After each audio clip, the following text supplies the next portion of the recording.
Good morning दोस्तों, सुप्रभात। आज है 2 सितंबर सन 2024 और आज के दिन से जितने भी महत्वपूर्ण प्रश्न आपके करंट अफेयर्स के बन सकते हैं उसको लेकर मैं उपस्थित हुआ हूँ। इस वीडियो का पीडीएफ लिंक आपको डिस्क्रिप्शन बॉक्स में मिल जाएगा। वहाँ से आप इस वीडियो के पीडीएफ को सॉल्यूशन पीडीएफ को आप डाउनलोड कर सकते हैं। इसके अलावा आप मुझे टेलीग्राम पे फॉलो करिए। वहाँ से आपको इस तरह जो डेली जो मैं देता रहता हूँ वीडियो, इस सभी के सॉल्यूशन पीडीएफ मैं आपको वहाँ प्रोवाइड कर देता हूँ। टेलीग्राम के अलावा आप मुझे इंस्टाग्राम, व्हाट्सएप चैनल या फेसबुक पेज पर मुझे फॉलो कर सकते हैं। सभी के लिंक डिस्क्रिप्शन बॉक्स में आपको मिल जाएंगे। आइए शुभारंभ करते हैं आज के इस सेशन का। देखिए, हाल ही में किस देश में अंडर 70 विश्व कुश्ती 2024 का आयोजन किया गया? अंडर 70 विश्व कुश्ती चैंपियनशिप 2024 का आयोजन किस देश में किया गया? ब्यूनस आयर्स, ताशकंद, अम्मान या फिर अंकारा। ब्यूनस आयर्स अर्जेंटीना की राजधानी है, ताशकंद उज्बेकिस्तान की राजधानी है, अम्मान जॉर्डन की राजधानी है और अंकारा जो है तुर्की की राजधानी है। इस प्रश्न का जो सही उत्तर होगा ऑप्शन सी, जॉर्डन की राजधानी अम्मान में पिछले दिनों अंडर 70 विश्व कुश्ती चैंपियनशिप 2024 का आयोजन किया गया था और इसमें भारतीय पहलवानों ने झंडा गाड़ा है। इसके बारे में कुछ चीज़ें मैं आपको बता दूं। देखिए, अंडर 70 विश्व कुश्ती चैंपियनशिप 2024 का आयोजन 19 से 25 अगस्त 2024 के मध्य जॉर्डन की राजधानी अम्मान में किया गया। यह चैंपियनशिप यूनाइटेड वर्ल्ड रेसलिंग के द्वारा आयोजित की गई। भारतीय महिलाओं ने इसमें 5 स्वर्ण, 1 रजत और 1 कांस्य पदक जीता था। नेक्स्ट अगला क्वेश्चन आपका है, यहाँ पे दिया गया है, निम्न में से किसे हाल ही में राष्ट्रीय सुरक्षा गार्ड एनएसजी का महानिदेशक नियुक्त किया गया है? मैक्सिमम नियुक्तियाँ जो आपकी पिछले महीने हुई हैं उनको आप तैयार कर लीजिएगा, क्योंकि कोई ना कोई नियुक्ति आपको निश्चित रूप से आपसे पूछ ली जाती है, चाहे वह भारतीय स्तर की नियुक्ति हो और चाहे वर्ल्ड लेवल की नियुक्ति हो। एनएसजी का नया महानिदेशक आपसे पूछा गया है। गोविंद चौहान दिया है, संजय गोविंद दिया है, बी श्रीनिवासन दिया है या फिर संजय सूरी दिया है। इस प्रश्न का जो सही उत्तर आपका होगा वह तो हो जाएगा ऑप्शन सी। आईएएस अधिकारी बी श्रीनिवासन को हाल ही में राष्ट्रीय सुरक्षा गार्ड यानी एनएसजी का महानिदेशक नियुक्त किया गया है और इसके अलावा जितने भी ये आपके नाम हैं कहीं ना कहीं इनकी लेटेस्ट नियुक्ति हुई है, इनको आपको ध्यान देना होगा। नेक्स्ट अगला क्वेश्चन यहाँ पे आपसे पूछा गया है, अभी हाल ही में कौन सा राज्य बेटियों के विवाह की न्यूनतम आयु सीमा 21 करने वाला राज्य बना? जैसा कि आपको मालूम है कि भारत में जो विवाह की न्यूनतम आयु है स्पेशली लड़कियों के लिए वह 18 वर्ष, 21 वर्ष लड़कों के लिए और 18 वर्ष लड़कियों के लिए है।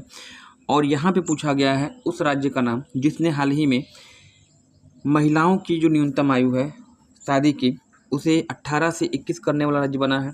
तो इस प्रश्न का जो उत्तर आपका होगा यहाँ पे ऑप्शन हो जाएगा डी, राइट। हिमाचल प्रदेश एक पर्वतीय राज्य है और इसने जो है हाल ही में बेटियों की विवाह की न्यूनतम आयु सीमा 21 किया है, तो ये आप याद रखिएगा।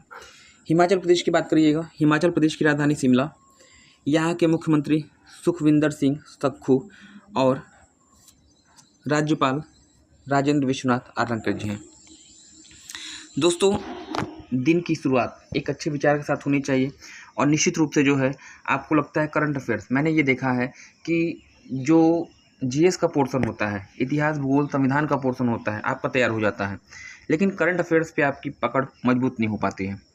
उसका सिर्फ इतना ही जो सॉल्यूशन है उसका वही है कि आप डेली इसको निरंतर देखते रहिए और खाली समय में जब भी आपके पास समय हो एक सादा पन्ना लीजिए और एक कापी लीजिएगा, एक नोट मतलब एक पेन लीजिएगा और सादा पन्ना लीजिएगा और जो आपने दिन भर पढ़ा है स्पेशली करंट अफेयर्स बारे में, चाहे नियुक्तियां हो चाहे पुरस्कार हो, उनको जो है ईमानदारी के साथ अपने मन से लिखने का प्रयास करिए। कुछ गलतियां होंगी निश्चित रूप से, लेकिन यकीन मानिए जब आप पूर्णतः लिखने लगेंगे तो आप हैबिचुअल हो जाएंगे और सभी चीज़ें आपकी एक पर एक, मतलब उसके बाद आपको कापी भी उठाने की ज़रूरत नहीं पड़ेगी।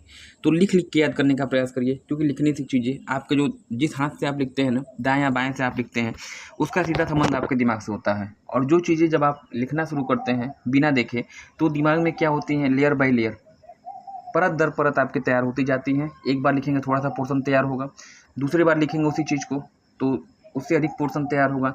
तीसरी बार लिखिएगा, चौथी बार लिखिएगा, एक कंडीशन ऐसी आएगी कि अक्षरशः जो चीज़ें आपने याद की है वो आपके दिमाग में लेयर बाय लेयर बैठ जाएगी एज ए सेडिमेंट्री रॉक्स, मतलब एक अवसादी चट्टान की तरह, और कठोर मजबूत हो जाएगा। फिर उसके बाद जो है कभी भी आपको उस चीज़ को पढ़ने के लिए नोटबुक या किसी बुक का सहारा नहीं लेना होगा। तो ऐसा काम मेरे कहने से करके देखिएगा। करंट अफेयर्स चूँकि अथाह है इसलिए आप लोग परेशान हो जाते हैं, और मैंने यह भी देखा है कि जो आपके यहाँ पे यूपीपी का एग्ज़ाम चल रहा है वहाँ पे बच्चे जीएस से परेशान नहीं हैं जितना कि करंट अफेयर्स से है। तो यह सीरीज़ आपके लिए जो है बेनिफिशियल हो सकती है। 10 मिनट का समय निकाल कर, 10 से 15 मिनट का वीडियो होता है, और आप क्या करेंगे कि 10 या 15 मिनट का समय निकाल कर कभी भी, ये नहीं कि मॉर्निंग में, हालांकि अपलोड करने का समय तो मॉर्निंग ही होता है 5 बजे, क्योंकि सुबह सुबह का समय कुछ और होता है। अगर बेहतर होगा सुबह ही अगर आप देख लेते हैं ज़्यादा अच्छा रहेगा, क्योंकि सुबह के समय क्या होता है कि दिमाग आपका फ्रेश रहता है, तरोताज़ा रहता है, जो चीज़ें आप पढ़ते हैं आपके दिमाग में बैठते जाता है। तो यहाँ पे आपको वही करना है कि 10 मिनट का समय निकाल कर इसको देख लीजिए, इसको नोट कर लीजिए, इसको रिवाइज कर लीजिए, आसानी से चीज़ें आपकी तैयार हो जाएंगी। अगला प्रश्न देखिए, अभी हाल ही में संयुक्त राष्ट्र में भारत का नया राजदूत किसे नियुक्त किया गया है? संयुक्त राष्ट्र में भारत का नया राजदूत किसे नियुक्त किया गया है, यह आपसे पूछा गया है। और यहाँ पे जो आपका ऑप्शन दिया गया है विनय मोहन क्वात्रा है, विनय मोहन क्वात्रा, राहुल नवीन, पी हरीश, और इसके अलावा जो है आपका यहाँ पे हैं संजय गोविंद। किसे संयुक्त राष्ट्र में भारत का नया राजदूत नियुक्त किया गया है? तो यहाँ पे जो आपका उत्तर होने जा रहा है आपका right option C, P Harish, जिन्हें अगस्त महीने में संयुक्त राष्ट्र संघ में भारत का नया राजदूत नियुक्त किया गया है। और यह किसका स्थान लेंगे? तो वर्तमान समय में रुचिरा कंबोज हैं भारत की संयुक्त राष्ट्र में नई मतलब जो वर्तमान समय पर कार्यरत हैं, इनका स्थान पी हरीश लेंगे।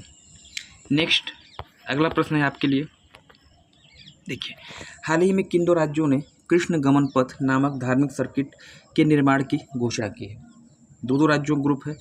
कृष्ण गमन पथ परीक्षा की दृष्टि से इम्पॉर्टेंट होगा और आने वाले एग्जाम में आपको मिलेगा। उत्तर प्रदेश और उत्तराखंड, मध्य प्रदेश और उड़ीसा, राजस्थान और उड़ीसा, और राजस्थान और मध्य प्रदेश। कृष्ण गमन पथ किन 2 राज्यों को जोड़ेगा, या किन 2 राज्य सरकारों ने कृष्ण गमन पथ धार्मिक संकट के निर्माण के अनाउंसमेंट की है, आपसे पूछा गया है। प्रश्न का उत्तर ऑप्शन यहाँ पे होगा राइट, जो है डी, राजस्थान और मध्य प्रदेश। ये आपका डी होगा यहाँ पे। ये 2 सरकारें हैं जिसने कृष्ण गमन पथ नामक धार्मिक सर्किट की अनाउंसमेंट की है, बनाने की अनाउंसमेंट की है। क्या है इसके बारे में देख लिया जाए। देखिए, यहाँ पे आपका दिया गया है राजस्थान और मध्य प्रदेश के मुख्यमंत्रियों ने श्री कृष्ण गमन पथ नामक एक धार्मिक सर्किट के निर्माण की घोषणा की है। इस पहल का उद्देश्य धार्मिक पर्यटन को बढ़ावा देना है, और धार्मिक पर्यटन को बढ़ावा देना तथा सांस्कृतिक विकास को सुरक्षा प्रदान करना है। यह सर्किट हाउस भगवान कृष्ण की जन्मस्थली मथुरा को मध्य प्रदेश के उज्जैन से जोड़ेगा। अब इसमें आपको कन्फ्यूजन नहीं होना है। जैसे जो प्रश्न का उत्तर तो आपका होगा अनाउंसमेंट किसने की है, तो राजस्थान सरकार, ना कि देखिए मथुरा जो आपका पड़ता है यूपी में है, तो यहाँ पे कन्फ्यूजन आपको हो सकता है कि उत्तर प्रदेश और मध्य प्रदेश, नहीं, राजस्थान और मध्य प्रदेश सरकार ने अनाउंसमेंट की है। और यह जोड़ता किसको है, तो उत्तर प्रदेश में स्थित मथुरा को जोड़ेगा मध्य प्रदेश के उज्जैन से। और ये सर्किट जो है उत्तर प्रदेश के मथुरा से स्टार्ट होगा, राजस्थान होते हुए मध्य प्रदेश में जाएगा, है ना। नेक्स्ट अगला प्रश्न आपका है, हाल ही में किसे संघ लोक सेवा आयोग के नए अध्यक्ष के रूप में नियुक्त किया गया है? संजय गौतम, प्रीति सूदन, या फिर संजय गोविंद। संघ लोक सेवा आयोग के नए अध्यक्ष कौन है? तो इसका जो सही उत्तर आपका होगा ऑप्शन सी, प्रीति सूदन। और प्रीति सूदन इस पद पर नियुक्त होने वाली दूसरी महिला है। आयुष्मान भारत और बेटी बचाओ बेटी पढ़ाओ अभियान में महत्वपूर्ण भूमिका इन्होंने निभाई थी। ये आयोग 1950 में स्थापित हुआ और एक स्वतंत्र निकाय है। नेक्स्ट अगला प्रश्न आपका यहाँ पे है, हाल ही में खबरों में रहा वे टू विथा क्या है? ऐसे प्रश्न भी एग्जाम में मिलते हैं और इन प्रश्नों से आपको घबराना नहीं है। लगभग आधा रास्ता जो हमने इस वीडियो का तय कर लिया है।